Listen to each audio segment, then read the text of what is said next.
Leitura do livro 2 do processo de execução, título 1, da execução em geral.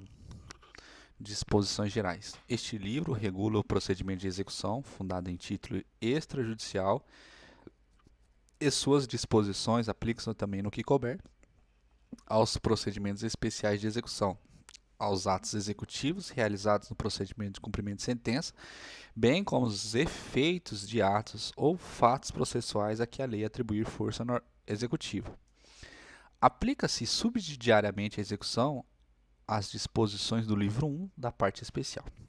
O juiz pode, em qualquer momento do processo, ordenar o comparecimento das partes, advertir o executado de que seu procedimento constitui ato atentatório à dignidade da justiça, determinar que sujeitos indicados pelo exequente forneçam informações em geral relacionadas ao objeto da execução, tais como documentos e dados que tenham em seu poder, assinando-lhes prazo razoável. O juiz poderá, de ofício ou a requerimento, determinar as medidas necessárias ao cumprimento da ordem de entrega de documentos e dados. Quando, em decorrência do disposto neste artigo, o juiz receber dados sigilosos para os fins de execução, o juiz adotará as medidas necessárias para assegurar a confidencialidade. Considera-se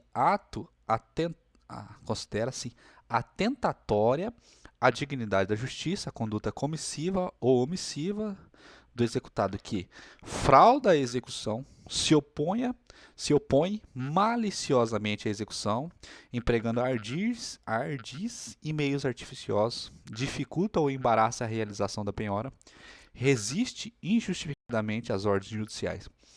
Intimado não indica ao juiz quais são e onde estão os bens sujeitos à penhora e os respectivos valores, nem exibe prova de sua propriedade e, se for o caso, a certidão negativa de ônus. Nos casos previstos neste artigo, o juiz fixará multa em montante não superior a 20% no valor atualizado do débito em execução, a qual será revertida em proveito do exequente, exigível nos próprios autos, sem prejuízo de outras sanções de natureza processual ou material. O exequente tem o direito de desistir de toda execução ou de apenas algumas da medida executiva. Na desistência da execução, observar-se-á o seguinte: serão extintos a impugnação e os embargos que versarem apenas sobre questões processuais, pagando o exequente as custas processuais e os honorários advocatícios. Nos demais casos, a extinção dependerá da concordância do impugnante ou do embargante. O exequente ressarcirá ao executado os danos que este sofreu quando a sentença transitada em julgado declarar inexistente, no todo ou em parte, as obrigações que ensejou a execução. As cobranças de multas ou de indenizações decorrentes de litigância de má-fé ou de prática de ato atentatório à dignidade da justiça será promovida nos próprios autos do processo. Capítulo 2 das partes. Pode promover a execução forçada o credor a quem a lei confere título executivo. Podem promover a execução forçada ou nele prosseguir em sucessão ao exequente originário. O Ministério Público, nos casos previstos em lei, o espólio, os herdeiros ou sucessores do credor, sempre que por morte deste lhe for transmitido o direito resultante do título executivo, o cessionário, quando o direito resultante do título executivo for lhe transferido por ato entre vivos, o subrogado, nos casos de subrogação legal ou convencional. A sucessão prevista no parágrafo 1º independe de consentimento do executado. A execução pode ser promovida contra o devedor, reconhecido como tal no título executivo, contra o espólio, os herdeiros ou sucessores do devedor. O novo devedor que assumiu, com o consentimento do credor, a obrigação resultante do título executivo, o fiador do débito constante em título extrajudicial, o responsável titular do bem, vinculado por garantia real ao pagamento do débito, o responsável tributário, assim definido em lei. O exequente pode cumular várias execuções, ainda que fundadas em títulos diferentes, quando o executado for o mesmo, e desde que para todas elas seja competente o mesmo juízo e idêntico procedimento.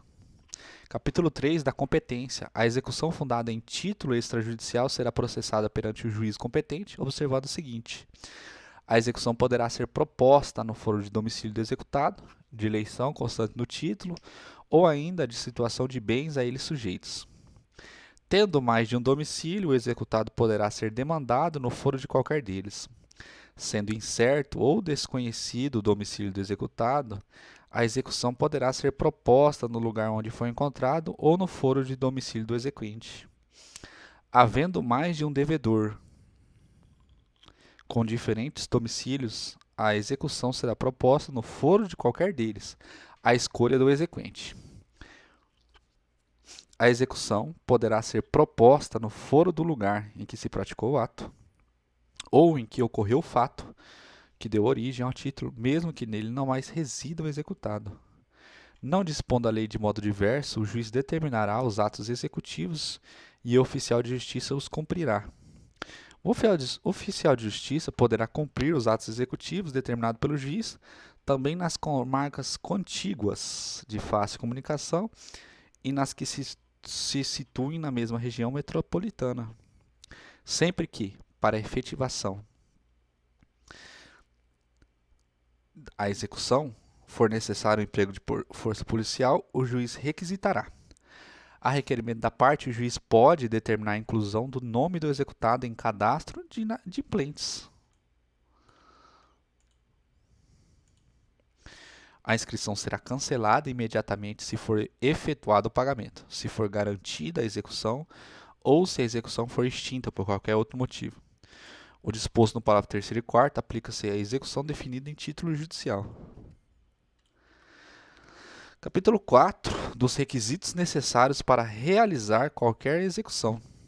Seção 1 do título executivo. A execução para a cobrança de crédito fundar-se-á sempre que o título de obrigação certa, líquida e exigível. São títulos executivos extrajudicial.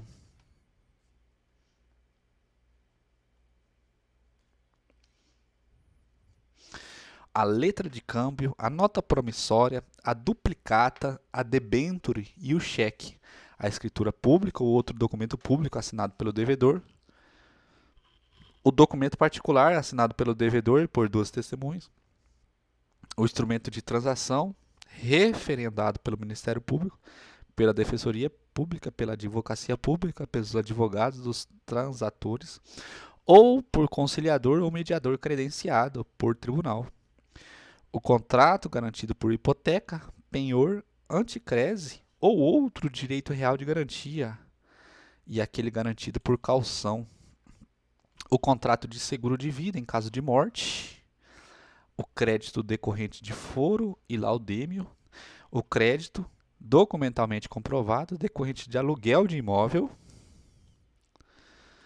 bem como de encargos acessórios, tais como taxas e despesas de condomínio. A certidão de dívida ativa da Fazenda Pública, da União dos Estados, do Distrito Federal e dos municípios, correspondente aos créditos inscritos na forma da lei. O crédito referente às contribuições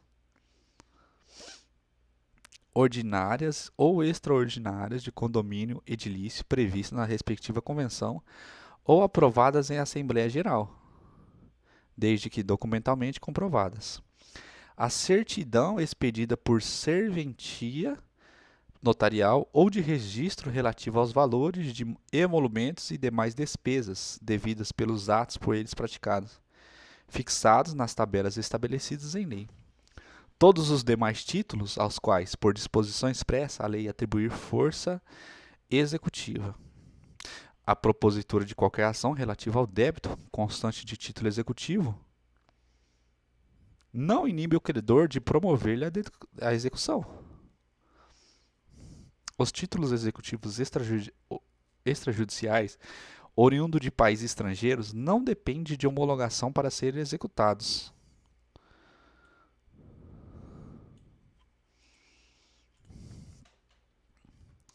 O título estrangeiro só terá eficácia executiva quando satisfeitos os requisitos de formação exigidos pela lei do lugar de sua celebração e quando o Brasil for indicado como lugar de cumprimento da obrigação.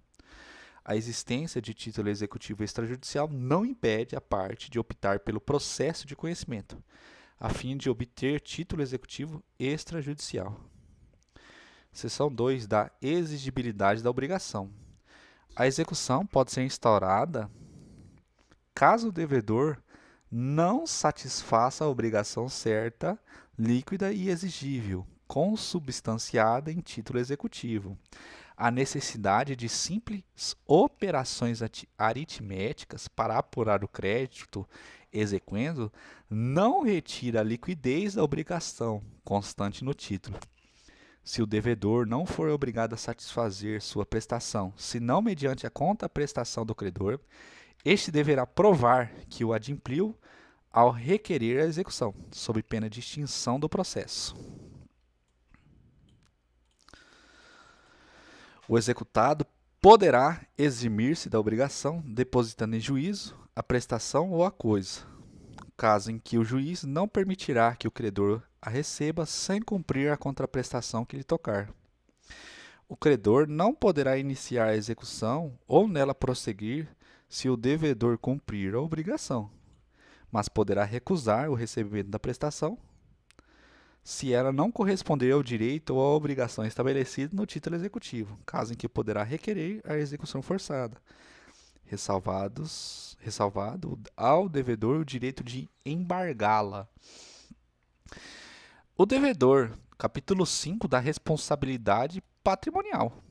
O devedor responde com todos os seus bens, presentes e futuros, para o cumprimento de suas obrigações, salvo as restrições estabelecidas em lei. São sujeitos à execução os bens do sucessor a título singular, tratando-se de execução fundada em direito real ou obrigação reipersecutória do sócio nos termos da lei, do devedor, ainda que em poder de terceiros, do cônjuge ou companheiro, nos casos em que seus bens próprios ou de sua meação respondem pela dívida, alienados ou gravados com ônus real em fraude execução,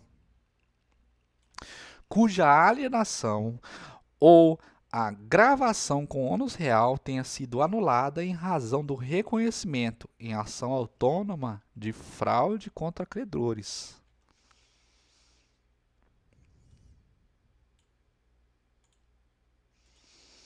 Do responsável no caso de desconsideração da personalidade jurídica. Se a execução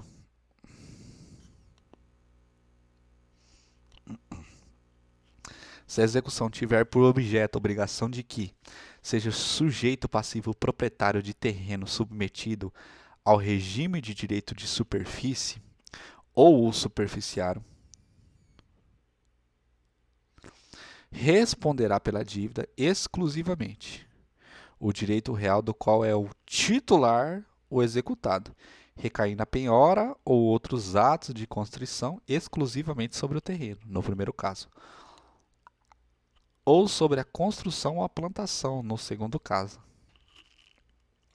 Os atos de constrição a que se refere o caput serão averbados separadamente na matrícula do imóvel, com a identificação do executado, do valor do crédito do objeto sobre o qual recai o gravame, devendo o oficial destacar o bem que responde pela dívida, se o terreno, a construção ou plantação, de modo a assegurar a publicidade da responsabilidade patrimonial de cada um deles pelas dívidas e pelas obrigações que a eles estão vinculadas. Aplica-se no que couber o disposto neste artigo a enfiteuse, a concessão de uso especial para fins de moradia e a concessão de direito real de uso. A alienação ou a oneração de bem é considerada fraude à execução quando sobre o bem pender ação fundada em direito real ou com a pretensão repersecutória, desde que a pendência do processo tenha sido averbada,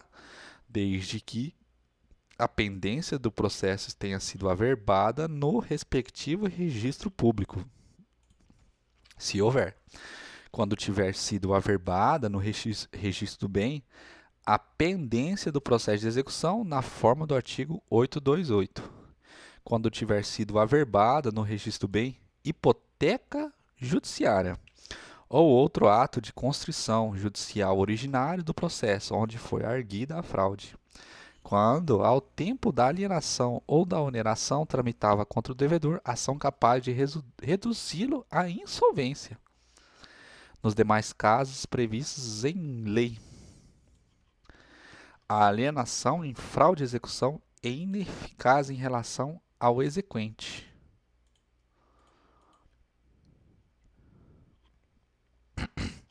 Nos casos de aquisição de bem não sujeito a registro, o terceiro adquirente tem o ônus de provar que adotou as cautelas necessárias para a aquisição, mediante a exibição das certidões pertinentes, obtidas no domicílio do devedor e no local onde se encontra o bem. Nos casos de desconsideração da personalidade jurídica, a fraude à execução verifica-se a partir da citação da parte, cuja personalidade se pretende desconsiderar.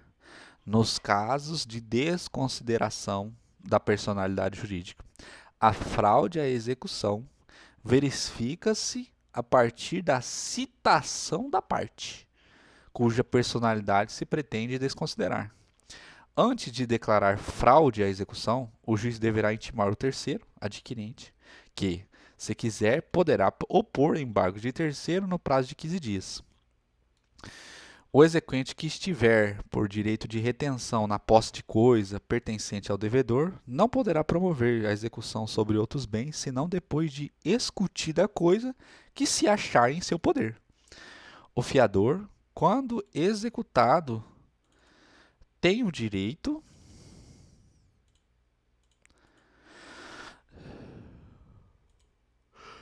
de exigir que o primeiro sejam executados os bens do devedor situado na mesma comarca, livre e desembargados, indicando-os pormenorizadamente a penhora.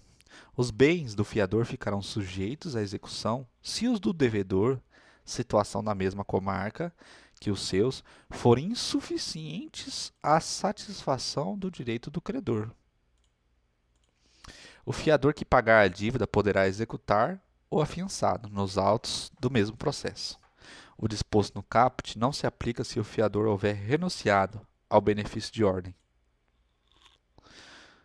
Os bens particulares dos sócios não respondem pelas dívidas da sociedade, senão nos casos previstos em lei.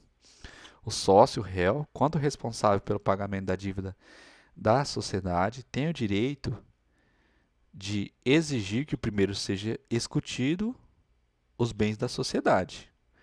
Incumbe ao sócio que alegar o benefício do parágrafo 1º nomear, quanto aos bens da sociedade situados na mesma comarca, livres e desembargados, bastem para pagar o débito.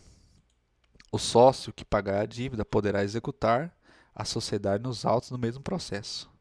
Para desconsiderar da personalidade jurídica, é obrigatória a observância do incidente previsto neste Código. Para a desconsideração da personalidade jurídica, é obrigatória a observância do incidente previsto nesse Código. O espólio responde pelas dívidas do falecido, mas feita a partilha, cada herdeiro responde por elas dentro das forças da herança e na proporção da parte que lhe couber.